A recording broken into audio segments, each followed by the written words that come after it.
Dear Maddox, you have been chosen to be on an up-and-coming game show called Mr. Davidson's Game Show. Congrats. The show will be a very high-budget project in front of a large but minimalistic crowd of people. You will be competing against 3 other people for the chance to win $100,000. You will be required to get here at 5:50 p.m. before the show airs. We're very excited to see you on set tonight, Mr. Davidson. I read the letter I had just received in my mailbox. A new game show was going to air later, and I was invited to be on it. This was too good to be true. At the same time, it seemed pretty sketchy, but the thought of winning $100,000 eased into my mind and sounded really nice. I was already running low on money, and I needed that cash. I took the letter and walked back into my house, laying it on my kitchen counter. I picked up my phone and looked up Mr. Davidson's game show on Safari. From the looks of it, it did seem like it did exist, and this wasn't some sort of scam. At the same time, I continued to question the legitimacy of this, wondering if it was worth going or not. I checked the address for the studio that was provided on the back of the letter, and looked it up on Google Maps, and it wasn't too far away. I looked at the bills and rent that was due on the couch. I didn't have the money to pay it, and I wouldn't have the money for a long time, but I'd be long evicted by the time I did. The $100,000 prize would be able to pay for all of it with no problem. I checked the time, 9:36 a.m. I had time to get ready for it. I decided to go.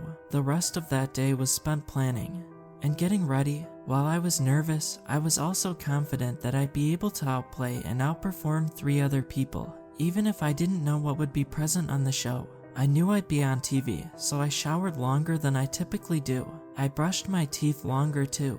I tried to pick the best outfit I could put together, but I just decided to go wearing a white shirt and black jeans. I even called my family and some friends and told them about the entire ordeal. Some were skeptical about it but understood my desire and need for the $100,000. I actually wasn't sure what I'd do with the rest of the money after I paid everything off. Maybe give some to charity and help pay my parents' house off, perhaps. The thought was circulating through my mind when I got in my car and started it up. I put the address to the show on my GPS as I pulled out of my driveway.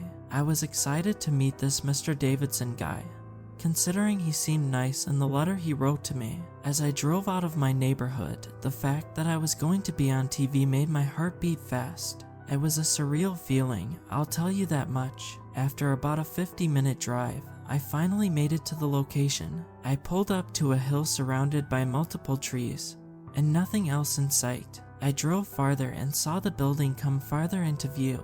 It was huge. I'm talking 500 feet of land it took up. While there was a certain eerie and unconventional vibe that I was getting in this area, it was really a sight to see. There were hundreds of cars parked around it too. I found a parking spot around the back of the studio and got out. I didn't actually know where I needed to go, and I began to get nervous. To my luck, though, I saw a man that I presumed was Mr. Davidson open the back door and poke his head out and looked at me. He smiled. "You must be Maddox then," Mr. Davidson yells to me with nothing but joy in his voice, maybe a little bit too much joy. I moved my head around, taking in the obscene scenery of the trees and the lack of anything else in the setting.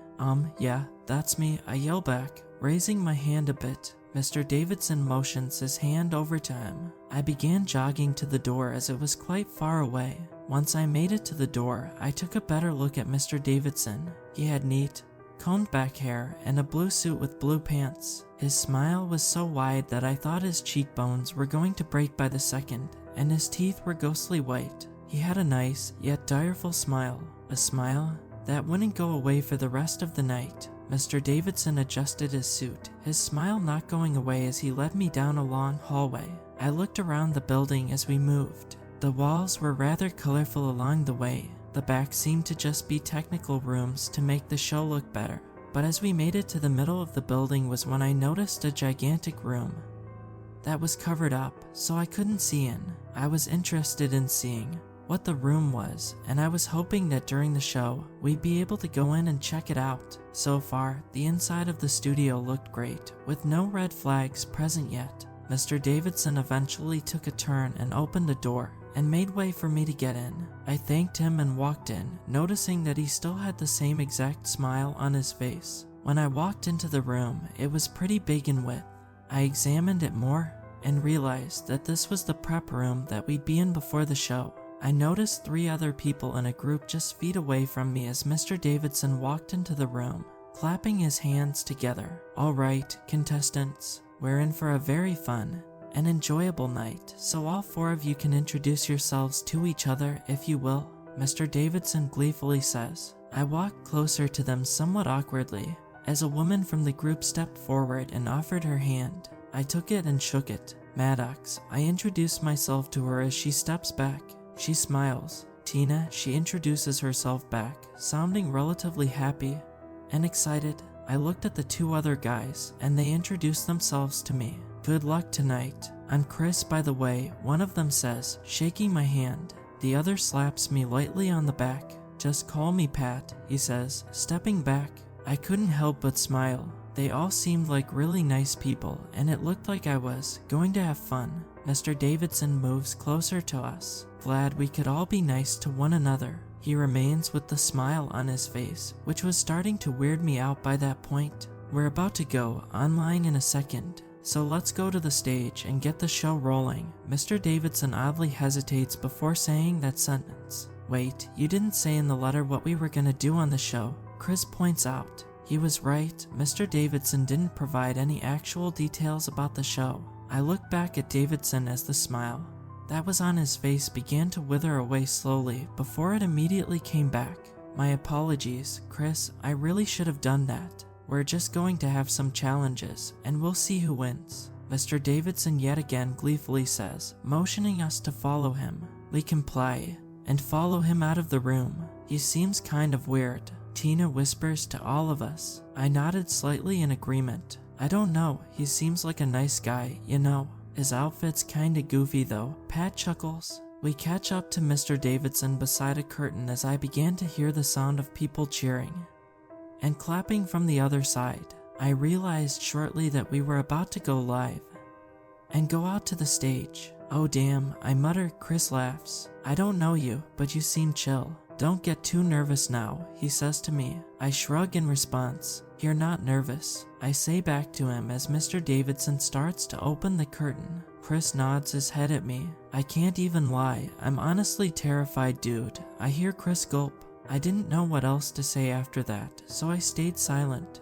Mr. Davidson walked out to the stage, and we heard the crowd explode upon seeing him. It was almost deafening how loud the reaction was. I almost had to cover my ears. Thank you everybody, and I can't thank you enough for being here." I hear Mr. Davidson talk into a microphone as the crowd continues to cheer, but I'm not going to keep everyone waiting. "Everyone, please welcome the contestants," Mr. Davidson yells into the mic as the curtain opens for us. I was frozen in place for a second before everyone else walked onto the stage. I quickly followed behind. I looked at the crowd and I was in awe.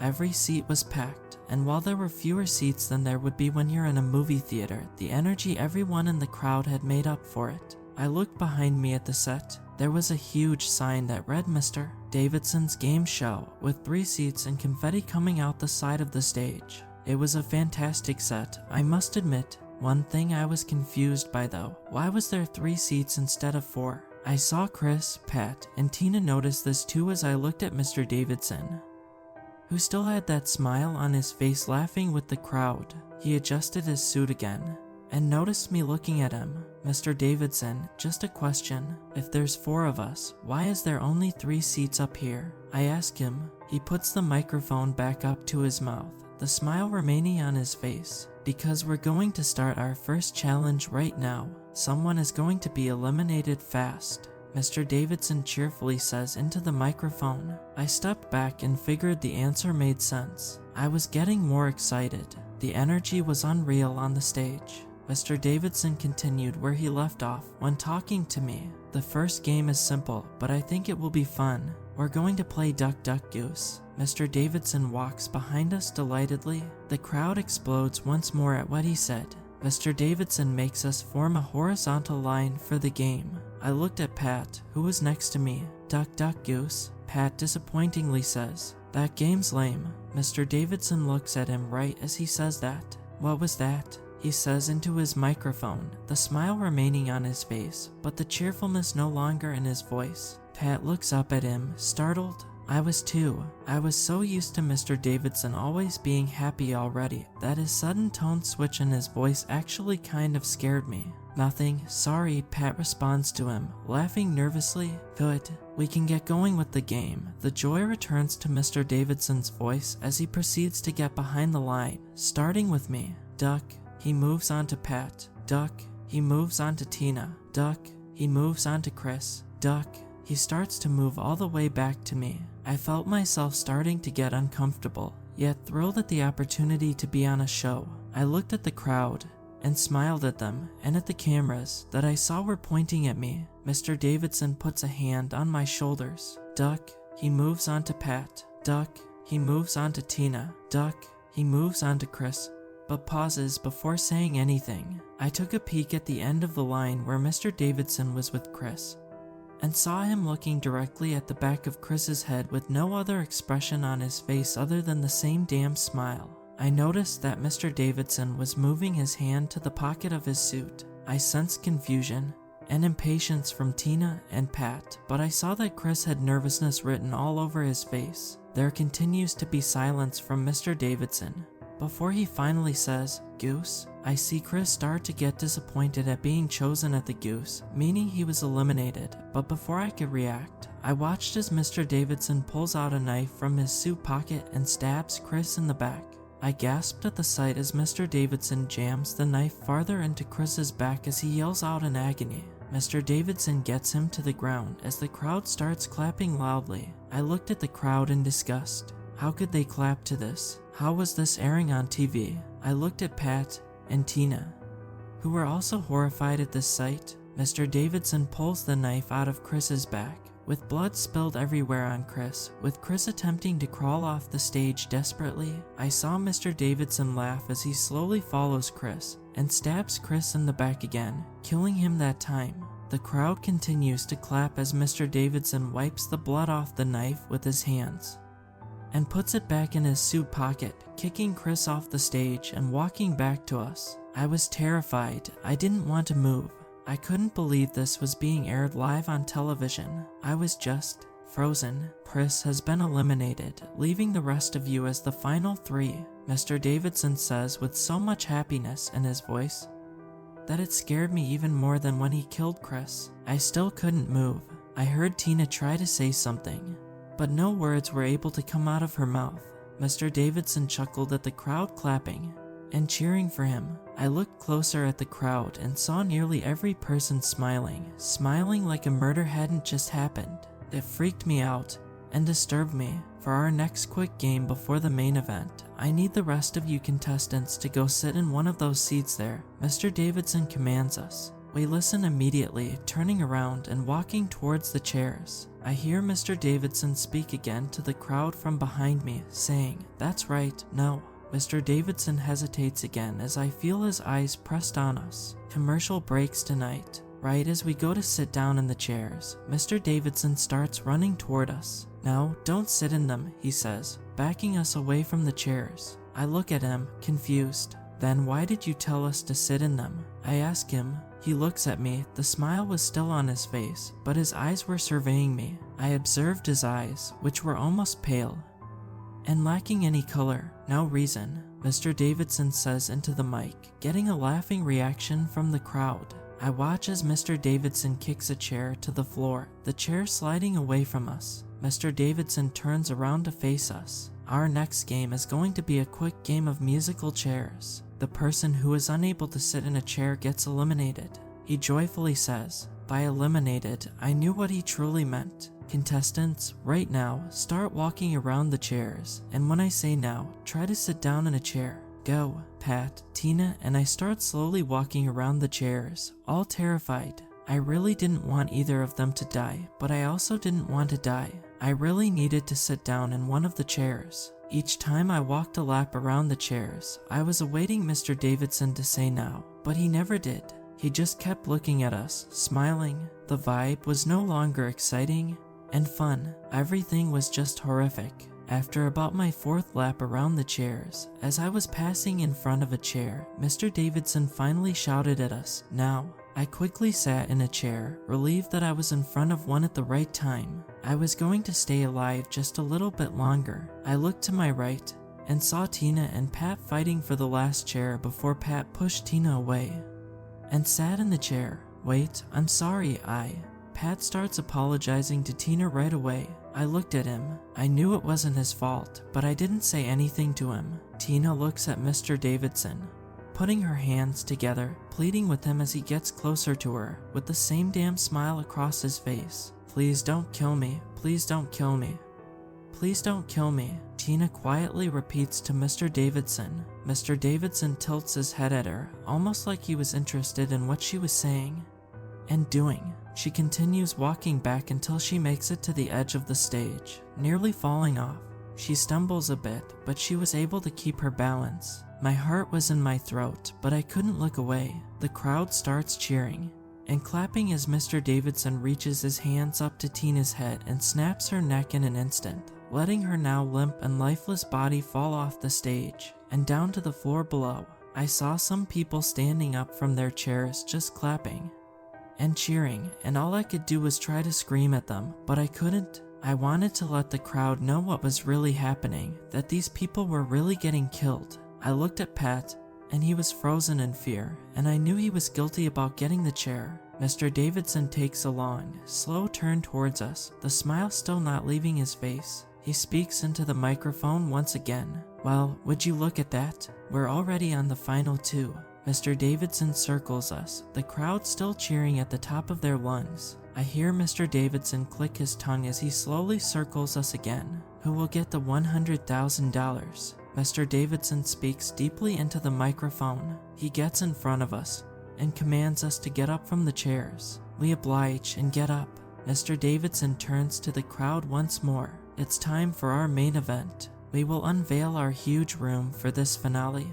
To determine the winner of this, I thought about what room he was talking about, and then I remembered the room that was covered up when I had first walked in here." Mr. Davidson walks towards the curtains, turning back to us, telling us to follow him. We followed him out of the stage and down the hall where the big room was. I needed to get out of here. I didn't want to risk getting killed. Screw the prize money. The mystery of what this room was and what we had to do, and it only scared me even more. As we followed Mr. Davidson down the hall, I stared at the cameras that were on the wall and took a closer look at them. It didn't even look like they were on, let alone even broadcasting anything. I looked at another camera to confirm this, and it was also off.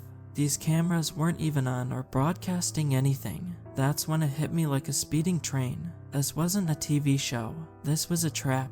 Before I could retaliate against Mr. Davidson though, we eventually made it to the covered up room, where one of the doors was open. Mr. Davidson grabs me and throws me through the door, down the steps, and sends me crashing to the floor. I groaned in pain and lifted my head up to check out the room. Like I thought, it was huge, with multiple borders and curved walls spread out like they were made to duck and hide behind. The room was also painted entirely black, making it hard to make out any other details. I noticed that on the floor in front of me was a knife. Confused, I picked it up and took a look at it. It was a combat knife. I looked farther down at the end of the room and saw on the other side another door with a set of stairs. I figured Mr. Davidson was taking Pat to the other side to separate us, and soon enough, I saw the door open and Mr. Davidson threw Pat down the stairs, onto the floor. I winced at the impact I heard him make. I looked at the combat knife again, wondering why we even had one. I heard a loudspeaker from above us start to come on, and Mr. Davidson's voice rang throughout the entire room. "Attention contestants, the final challenge is simple. You two will have a fight to the death with the knives that I provided both of you with. The last person standing wins the $100,000. Understand?" Silence on the loudspeaker for a second. "Good. Now the challenge starts in 3, 2, 1, go," Mr. Davidson says merrily before the loudspeaker shuts off. The thought of having to kill someone didn't sit right with me, and I wasn't gonna go through with it either. I've had enough with this stupid show. I was going to get the hell out of there. I looked at the far end door where Pat came in from and knew that it was the closest to the back door, the door where I parked the closest to. I also didn't remember hearing the door click behind me, so I knew that Mr. Davidson probably forgot to lock both of the doors so that we wouldn't get out. I was looking around cautiously for Pat though, because I didn't know if he was going to actually try to attack me or not. I started walking slowly across the room, listening closely for footsteps around me. I moved behind borders around me to get across faster. I heard Pat's footsteps from behind a wall, so I quickly sat and ducked behind it, praying that he wouldn't come around. He didn't. I got up and saw that I was halfway across from the stairs and door. I looked around for a moment before I started sprinting towards the stairs, trying to get there as fast as I could, getting closer and closer before I could make it and run up the stairs to get out. I looked to my right and saw Pat running full speed at me, knife raised above his head. He looked maniacal, and I knew at that instant that I wasn't going to make it out of here alive. Pat tackled me to the floor, the wind getting knocked out of me as I hit the floor, making me cough a little bit. I look up at Pat and see him on his knees over me, the knife raised above his head. I put my hands up to protect myself. Pat, don't do it, don't kill me, please, I plead with him. I moved my hands away from my face. The knife was still raised above his head as he shook his head at me. I'm sorry, I have to. You know it isn't our choice, Pat says with empathy in his voice. I believed him. I knew it wasn't our choice to have to kill each other. I wasn't about to do that, though. Before Pat could bring his knife down and stab me, I swing my fist and punch him across the face, making him tip to the ground, nearly knocked out, dropping his knife and hearing it scatter across the ground. I got up as fast as I could and took another look at Pat, who was still on the floor, looking at me with a bruise on his face. I watch him nod at me and flash me a thumbs up. Good ass right hook, Pat says hurt. I drop my knife and start to run up the stairs. I look at him again. I'm getting the hell out of here. I think he'll give you the money by default. Don't worry, I say down to him. I turn away to the door and hear him say something, but I couldn't tell what he was saying over the sound of the loudspeaker coming back on. Come on, Pat, kill him. You had it there, just... Mr. Davidson starts speaking again, at first sounding joyful as he did nearly this whole time, but now beginning to sound angry and just outright evil. Just kill him, Pat. Kill him, you son of a... The loudspeaker gets cut off as I open the door and run out of the room. I started sprinting, and I saw the back door not far from me. My freedom was just mere feet away from me, and I couldn't wait to get out of this hellhole. I looked behind me for a second and saw Mr. Davidson running full speed after me. His smile gone from his face. His face was twitching now, but it wasn't natural at all. He was catching up to me, and he was catching up fast. I sprinted faster and faster, hearing his feet clanking against the floor just behind me, and I felt his hand trying to grab my shirt, but he wasn't able to fully grip onto my shirt. I felt his breathing on my neck, his footsteps getting closer by the second. I got to the door and opened the door faster than I have ever opened any door, and ran out into the parking lot and started sprinting even faster to my car. I no longer felt or heard Mr. Davidson from behind me though. I stopped my movement and looked behind me. At the back doorway was Mr. Davidson, hanging onto the door, staring at me, out of breath. There was one thing different about him though. His eyes, which were once lacking color, were now illuminating a bright white shade as he looked at me.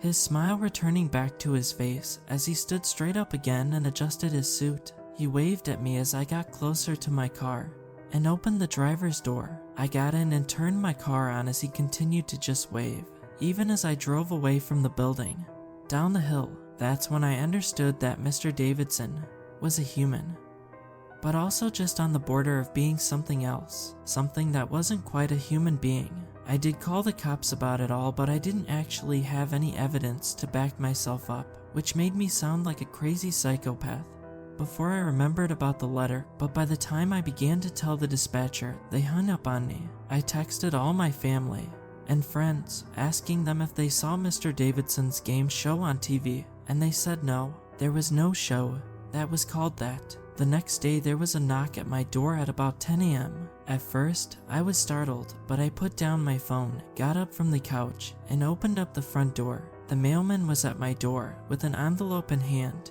"Are you Maddox?" The mailman asks me, looking at the envelope in his hand. I nod my head. "Yeah, that's me. Is that for me?" I point to the envelope. "This letter is indeed for you."